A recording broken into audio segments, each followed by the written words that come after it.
El día de hoy hablaremos sobre Silent Hill, el título que dio inicio a una de las franquicias más clásicas del horror en los videojuegos. Pero no solo una de las más clásicas, también una de las más importantes.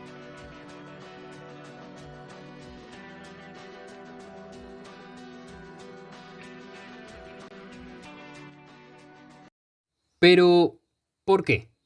¿Por qué Silent Hill es tan importante? Bueno, para eso hay que ponernos en el contexto de la época. Año 1996. Capcom sorprende al mundo con Resident Evil, un juego sobre matar zombies. Un concepto que, bueno, no se había aprovechado del todo bien en los videojuegos, y que gracias a la potencia del primer PlayStation se pudo llevar a cabo de manera excelente. Este juego fue un éxito de ventas, lo que dio lugar a una segunda y una tercera entrega. Estos títulos fueron aclamados por la crítica y los fans, inspirando así a otras empresas a sacar sus propios juegos de este estilo, como por ejemplo Parasite Eve o Dino Crisis, siendo este de la misma Capcom. Y no sería hasta el año de 1999 que Konami lanzaría al mercado Silent Hill, un título que se alejaría del gore de Resident Evil para darle paso al terror psicológico. Aquí es donde reside la importancia de Silent Hill, en el tipo de terror que maneja, ya que fue uno de los primeros juegos en demostrar que no se necesita de escenas ultraviolentas y sustos repentinos para atemorizar al jugador.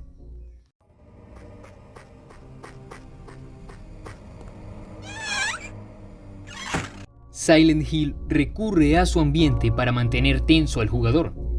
También nos presenta a nuestro protagonista como una persona ordinaria, normal, como tú y como yo. Un individuo corriente que se ve involucrado en una de las pesadillas más horribles que te puedas imaginar. En contraste con otros protagonistas entrenados y eficientes en un juego de terror. Pero no nos precipitemos. Ya habrá tiempo para hablar de los personajes. Volvamos a la ambientación. En Silent Hill, la ambientación está constituida por el escenario, la cámara y lo más importante, el sonido.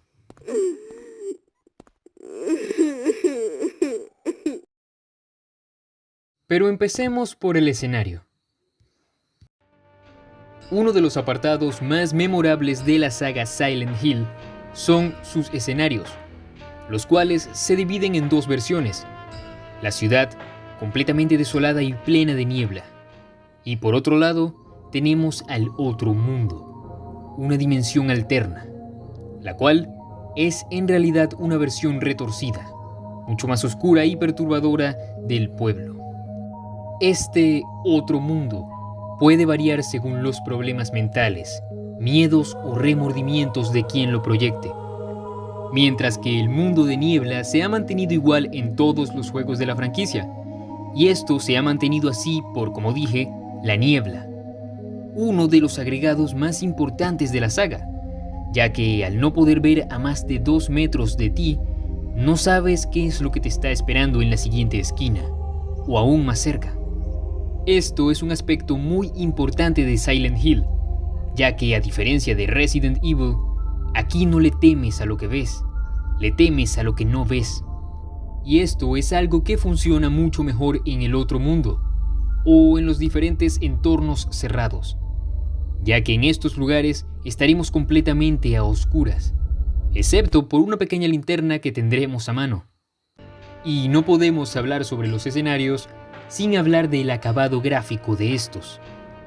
Tal vez hoy en día los escenarios no luzcan tan bien como hace 23 años, pero hay que entender el salto gráfico que dio Silent Hill en este apartado, ya que pasamos de los escenarios creados a base de imágenes pre-renderizadas de Resident Evil a escenarios renderizados en tiempo real, lo que quiere decir que la consola está cargando todos los escenarios y ya no son simples imágenes estáticas. Y si bien esto puede hacer que los escenarios no se vean tan realistas, le permite manejar un elemento sumamente importante en un juego de terror: la cámara. La cámara es un elemento muy importante en un título de terror, ya que ayuda a mantener la atmósfera del juego con los diferentes planos. Y esto es algo que se ha perdido con el paso de los años, ya que ahora todos o casi todos los juegos de terror se hacen con la cámara en primera persona. Esto se hace supuestamente para que el juego sea más inmersivo. Pero el gran problema con esto es que se pierden esos planos de cámara que podrían hacer más tensa nuestra travesía. Pero peor aún, al tener la cámara en primera persona, el juego se ve obligado a recurrir a los jumpscares para asustar al jugador, ya que obviamente al estar el jugador mirando hacia adelante, al juego se le hará mucho más fácil poner a un monstruo en nuestra cara. Y eso no es el miedo. Eso es simplemente un susto repentino del que te olvidarás al poco tiempo, o del que te reirás después de verlo.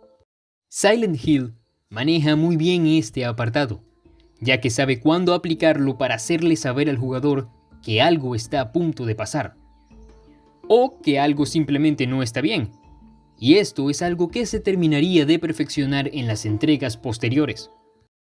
Pero todos estos apartados no serían nada sin el elemento más importante: el sonido. Como dije anteriormente, el sonido es el elemento más importante para ambientar una obra audiovisual, y Silent Hill hace un uso magnífico de este apartado.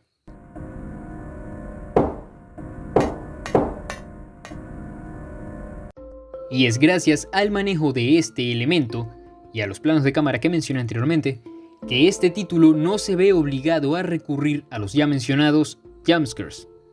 Silent Hill, mediante el sonido, recurre a la sutileza. En lugar de mostrarte cadáveres descuartizados para impactarte, el juego opta por agregar sonidos o música tétrica para hacerte creer que estás en peligro o que hay una presencia contigo en la misma habitación.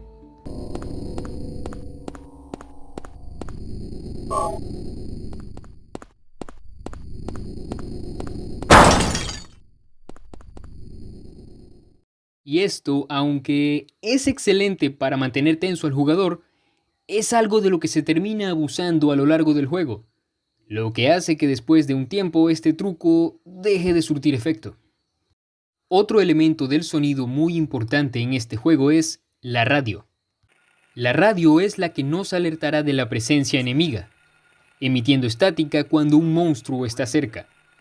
Esto hace que el elemento del que hablé anteriormente, la música tétrica y los efectos de sonido, pierdan fuerza más temprano que tarde, ya que te das cuenta de que si la radio no emite estática es porque no hay peligro cerca. Pero si hablamos del sonido, hay que hablar de la banda sonora de Akira Yamaoka.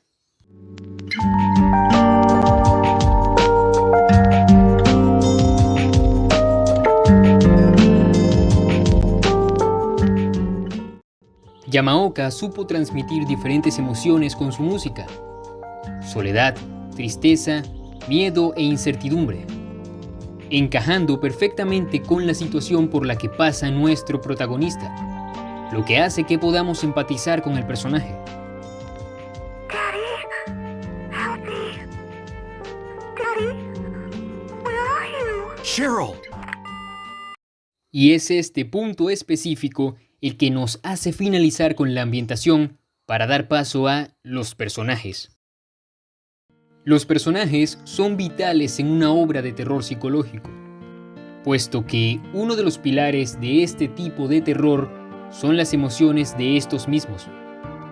Esto lo podemos ver en películas como El proyecto de la bruja de Blair de 1999, El Babadook o La escalera de Jacob, o en obras literarias de Edgar Allan Poe como El Cuervo, El corazón delator y El hombre de la multitud. Y la verdad, me parece que en los juegos de terror actuales ya no se les da mucha importancia a los personajes. Y con esto no quiero decir que los personajes de Silent Hill sean especialmente complejos, Pero ojo, en esta entrega, ya que en Silent Hill 2 los personajes son mucho más profundos. Pero al menos en esta entrega se les dio cierta importancia. De hecho, aún recuerdo a todos los personajes: Harry Mason, Cheryl, Sybil, Dahlia, Lisa y el Dr. Kaufman.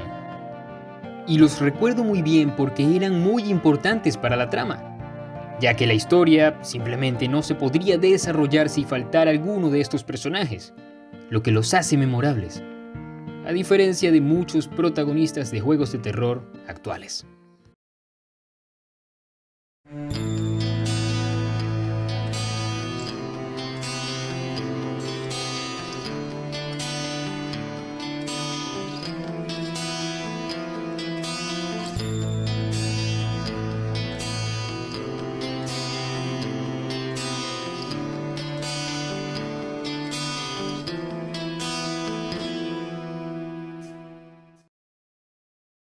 Sinceramente, Silent Hill me parece un título muy importante para la industria del videojuego en general, ya que este título fue uno de los tantos en demostrar que no todos los videojuegos son simples jueguitos que buscan divertir al jugador, dando a entender que con este medio también se pueden transmitir diferentes tipos de experiencias y emociones. Pero esto es algo que se demostraría de manera mucho más efectiva en su secuela, Silent Hill 2, de la cual podríamos hablar en otra ocasión. Hasta luego. Si el video te gustó, te pido que por favor le des un pulgar arriba y te suscribas. Así me animas a seguir creando este tipo de contenido. Ahora sí, me despido.